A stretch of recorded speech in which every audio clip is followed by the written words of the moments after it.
அனைவருக்கும் நமஸ்காரம். ஓம் பூச்சியாய ராகவேந்திராய சத்திய தர்ம ரதாயச பஜத்தாம் கல்ப விருஷாய நமதாம் காமதேனுவே. ஸ்ரீ ராகவேந்தருடைய பொற்பாதம் தொட்டு வணங்கி குரு வாழ்க, குருவே துணை. நெட்சன் டிவி நேயர்கள் அனைவருக்கும் வாழ்த்துக்கள், வணக்கம். ரொம்ப ஆதரவு கொடுத்துட்ருக்கீங்க. நிறைய எனக்கு எப்படின்னா, இங்கே தமிழ்நாட்டை விட வெளிநாட்டிலலாம் நிறைய கால்ஸ் வருது.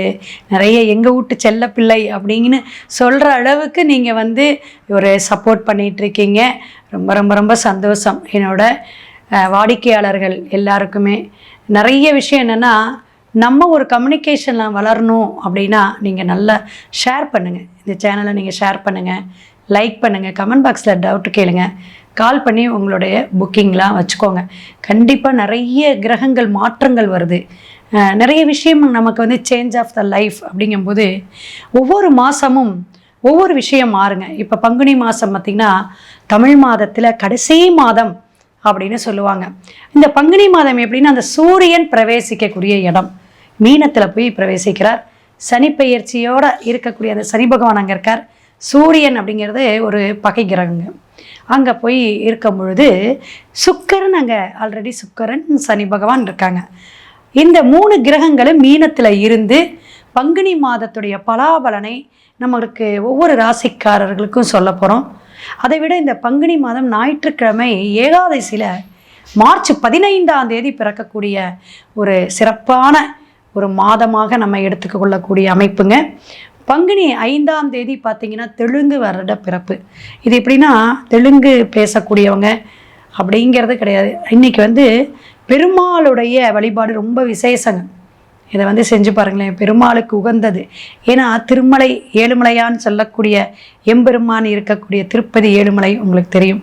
ஸோ அன்றைக்கு நம்ம போயிட்டு துளசி, கற்கண்டு, உங்களால் முடிஞ்சது தான தர்மத்துக்கு அவள், நாட்டு சக்கரை எது வேணாலும் வாங்கி கொடுத்து வழிபாடு எடுங்க. ரொம்ப சிறப்பாக இருக்கும். ஏகாதசி விரதத்தோடு பிறக்கக்கூடிய இந்த பங்குனி மாதத்தில் தெலுங்கு வருட பிறப்பும் ஒரு பெரிய விசேஷத்தை கொடுக்கறனால விஷ்ணு சரசரநாமம் பாராயணம் பண்ணுங்க, கேட்டுட்டு வாங்க. 7ஆம் தேதி வரக்கூடிய இன்னொரு விசேஷம் அப்படின்னு பார்த்தீங்கன்னா, ரம்ஜான் பண்டிகை. நோம்பெல்லாம் வச்சு விசேஷமாக அவங்க விரதத்தை முடித்து தன்னுடைய பண்டிகையை கொண்டாடக்கூடிய, முஸ்லீம் கொண்டாடக்கூடிய அனைத்து ஒரு நட்புள்ளத்தோடு சொல்லக்கூடிய இந்த ரம்ஜான் பண்டிகை விசேஷமாக நன்னாளாக பங்குனி மாதம் வரக்கூடிய அற்புதமான நாள். 13ஆம் தேதி பார்த்திங்கன்னா ஸ்ரீராம நவமி. ஸ்ரீராம நவமி அப்படிங்கிறது ராமருடைய, நம்மளுடைய எல்லா விஷயத்தையும் இந்த கலியுகத்திலேயே ராமருடைய அவதாரம் அப்படிங்கும்போது எல்லாருக்கும் தெரியும். ராமர் அஷ்டமி நவமி. அப்போ கிருஷ்ணன் ராமர் ஒவ்வொரு 10 அவதாரத்தில் நம்ம சொல்லக்கூடிய அமைப்பில் ஸ்ரீராமருக்கு அத்தனை விசேஷம் உண்டு. அதனால தான் பௌர்ணமியில் கூட நம்ம கஷ்டத்தெல்லாம் நீக்கணும் அப்படின்னு நமக்கு ஒரு தேவை வேணும், நம்மளுடைய பொருளாதாரம் ரொம்ப நெருக்கடியில் இருக்குது அப்படின்னா அந்த பௌர்ணமி இரவு எடுக்கக்கூடிய பூஜை அவ்வளோ விசேஷம். அதெல்லாம் நீங்கள் ஃபோன் பண்ணி கேளுங்க, நிறைய இருக்குது. ராமருடைய பெருமாளுடைய வழிபாடுங்கும்போது நிறைய விஷயங்கள் நமக்கு சொல்ல வேண்டியது இருக்குது. அதனால் அந்த சத்யநாராயண பூஜை, சத்தியத்துக்கு கட்டுப்பட்டு எம்பெருமான் நமக்கு பணவரவை தருவார், தனவரவை கொடுப்பார். ஒவ்வொரு ராசிக்காரர்களும் பங்குனி மாதத்துடைய பலாபலனை வரிசையாக நீங்கள் பாருங்கள். உங்கள் ஃபேமிலி, ஃப்ரெண்ட்ஸ் எல்லாத்துக்கும் ஷேர் பண்ணுங்கள். நம்ம ஒவ்வொரு ராசியினுடைய பதிவில் சந்திப்போம். கடகராசி எப்படி இருக்கீங்க? 12ஆம் இடத்துல குரு. சொன்னீங்க மேடம், கண்டிப்பாக அப்படியே என் பிள்ளைக்கு தேவையே இல்லை, ஏதாவது ஒன்று மருத்துவ செலவு, நீங்கள் ஸ்பெக்ஸை மாற்றணும், உடம்புல தொந்தரவு வந்துச்சு, காய்ச்சல் வந்துச்சு, அந்த வேலைக்கு போகிறேன், இந்த வேலைக்கு போகிறேன்னு ஜாபுக்காக அதுக்கு இதுக்கு நிறைய விரயம், நிறைய செலவு வச்சுக்கிட்டே இருக்குது கடகராசி. புலம்பல், குழந்தைகள்னால விரயம், கல்விக்காகவோ தொழிலுக்காகவோ இந்த மாதமும் சிலருக்கு தொடரக்கூடிய அமைப்பு. ஒரு 10 ரூபா செலவு பண்ணக்கூடிய இடத்துல ஒரு 50 ரூபா 100 ரூபா செலவு பண்ணக்கூடிய விஷயமா மாறும். 9ஆம் இடம் அப்படின்னு சொல்லக்கூடிய இடத்துல சூரியனும் சுக்கிரனும் சரி. அப்பா வழி சொத்து, பணவரவு அல்லது இடம் சார்ந்த விஷயங்கள் நடக்கும். ரியல் எஸ்டேட்டில் இருக்கேங்க, பெரிய பிஸ்னஸ் பண்ணிகிட்ருக்கேன், ரியல் எஸ்டேட்டு அல்லது நான் ஃப்ளாட்டு பிரித்து போட்டு நாம் செஞ்சுக்கிட்டு இருக்கோம், ப்ரமோட்டர்ஸ் அவங்களுக்கெல்லாம் ரொம்ப அருமையாக இருக்கும் இந்த மாதம், பங்குனி மாதம். அரசியல் துறையில் இருக்கிறவங்களுக்கு நல்ல அலைச்சல் உண்டு, நிறைய அலைய வேண்டிய அமைப்பு.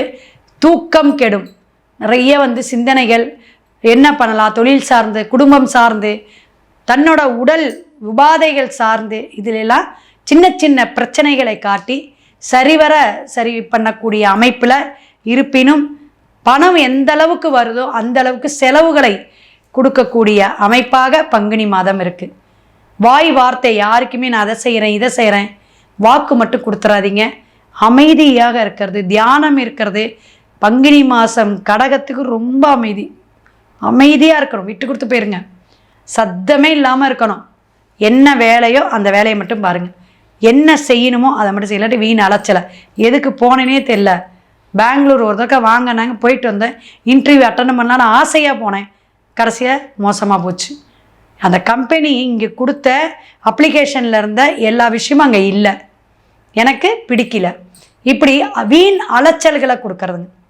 அது மாதிரி மன வருத்தத்தை கொடுக்கக்கூடிய விஷயங்கள் ட்ராவலில் நடக்கும். இதெல்லாம் கவனமாக இருக்கணும். வண்டி வாகனமும் கவனமாக ஓட்டணும். அதே போல் பாண்டு பத்திரம், இந்த மாதிரி கையெழுத்து, ஜாமீன் கையெழுத்து போடுறதெல்லாம் வேண்டாம். நீங்கள் உங்களுடைய ஃபோனை கூட ஜாக்கிரதையாக வச்சுக்கணும். சார்ஜர், இந்த ஃபோனு இதெல்லாம் மாற்றக்கூடிய அமைப்பு வரும், நிறைய இருக்குங்க. வண்டியோட டயர் கூட மாற்றலாம், வண்டியோடைய டயர் மாற்றக்கூடிய விஷயங்கள்லாம் இருக்கும். ஏன்னா கிரகம் எந்த பாவகத்தில் இருக்கோ அந்த பாவகத்தை இயக்குங்க. அது மாதிரி குலதெய்வ வழிபாடு கடகராசிக்காரங்க அவசியம் எடுத்துக்கணும். ஒரு எப்படின்னா இந்த பங்குனி மாதமே என்னென்னா கால சர்ப தோஷத்தில் கிரகங்கள் இருக்கும், நல்லா கேட்டுக்கணும். கும்பத்தில் ராகு, சிம்மத்தில் கேது. அப்போ கால பகைங்கிறது வேற, கால கிரக ராகு கேதுடைய கிரகத்துடைய அமைப்பில் இருக்கக்கூடிய சர்ப தோஷங்கிறது வேறு. அப்போ இந்த மாதிரி தோஷ கிரகங்கள் அடைவுக்குள்ளார உட்காருது, கால சர்ப தோஷம்.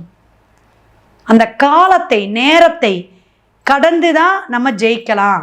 ஒரு 30 வயசுங்க, ஒரு 35 வயசு கழிச்சு தான் நமக்கு அந்த சர்பதோஷ நிவர்த்தி ஆகும்.